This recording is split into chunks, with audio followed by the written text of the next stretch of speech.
பொதுவாக யானைகள் நீர்நிலைகளில் குளிக்கும் போதும் யானை பாகன்கள் நீர்நிலைகளில் வச்சு யானைகளை குளிப்பாட்டும் போதும் யானைகள் ரொம்பவே சந்தோஷமாக இருக்கிறத பார்த்துருப்பீங்க. எதற்காக யானைகள் நீர்நிலைகளில் குளிக்கும் போது சந்தோஷமாக இருக்குன்னு சொல்லி யோசிச்சிருக்கீங்களா?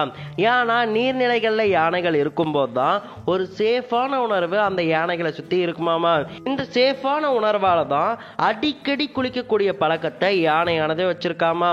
யானையானது தேவைப்பட்டா ஒவ்வொரு நாளைக்குமே டெய்லி குளிக்குமாமா. அதுவே அது யானை பாகன்கள் கிட்ட இருக்கும்போது பெரும்பாலும் வாரத்துக்கு 3 இல்ல 4 நாட்கள் அது குளிக்கக்கூடிய பழக்கம் கொண்டதாமா. யானை பாகன்கள் அவங்க நினைச்ச நேரமெல்லாம் யானையை குளிப்பாட்ட முடியாதாமா. யானைகள் ஃபர்ஸ்ட் நினைக்கணுமாமா, தான் குளிக்க போகணும் அப்படின்னு நினைக்கணுமாமா. அப்படி நினைச்சா அது நீர்நிலைகளை நோக்கி போனா மட்டும்தான் யானை பாகன்கள் யானைகளை குளிப்பாட்டுவாங்களாமா. பொதுவா யானைகள் ஆறு, நதி, ஓடங்கள்ல தான் அதிகமாக குளிக்குமாமா. அப்படி குளிக்கும் போது நம்ம எப்படி சோப்பை யூஸ் பண்றோமோ அதே மாதிரி மணலை அது சோப்பா யூஸ் பண்ணிக்குமாமா.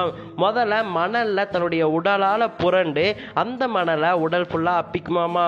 இப்படி மணலெல்லாம் உடல் ஃபுல்லா அப்பின பிறகுதான் அது நீர்நிலைகளுக்கு போய் தன்னுடைய தும்பிக்கைகளால நீரை இழுத்து தன்னுடைய மேலே விட்டு குளிக்க தொடங்குமாமா. இப்படி குளிக்கிறதால உடல் சுத்தமாகும் அப்படின்னு சொல்லிட்டு யானைகள் நம்புது. அது மட்டும் இல்லாம யானைகள் குளிக்கும் போது யானை பாகன்கள் அந்த இடத்துக்குள்ள நம்மளை போறக்கு அனுமதிக்கவே மாட்டாங்க. ஏன்னா யானைகள் குளிக்கிற இடத்துக்கு மனிதர்கள் வந்துட்டு போகக்கூடாது, அது கூட சேர்ந்து குளிக்க கூடாது. அப்படி குளிச்சாங்கன்னா மனிதர்களுக்கும் நோய் வரும், யானைகளுக்கும் நோய் வரும். இதனாலதான் யானைகள் பெரும்பாலும் தனியா குளிச்சுட்டு இருக்கிறத நீங்க அதிகமா பார்ப்பீங்க.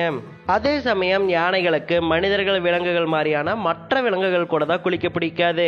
ஆனால் தன்னுடைய குடும்பத்தினரான மற்ற யானைகள் கூட குளிக்கிறதுக்கு ரொம்பவே பிடிக்குமாமா. அதனால தான் குளிக்கும்போது ஒவ்வொரு யானையும் இன்னொரு மேலே தண்ணி அடித்து அதிகமாக விளையாடுறத நீங்கள் அதிகமாக பார்த்துருப்பீங்க. ஸோ இதுதாங்க யானைகள் குளிக்கிறது பற்றின நிறையா தகவல்கள். இந்த தகவல் உங்களுக்கு பிடிச்சிருந்துச்சுன்னா மறக்காமல் கமெண்ட் பண்ணுங்கள், வீடியோவுக்கு லைக் பண்ணுங்கள் அண்ட் சப்ஸ்கிரைப் பண்ணுங்கள்.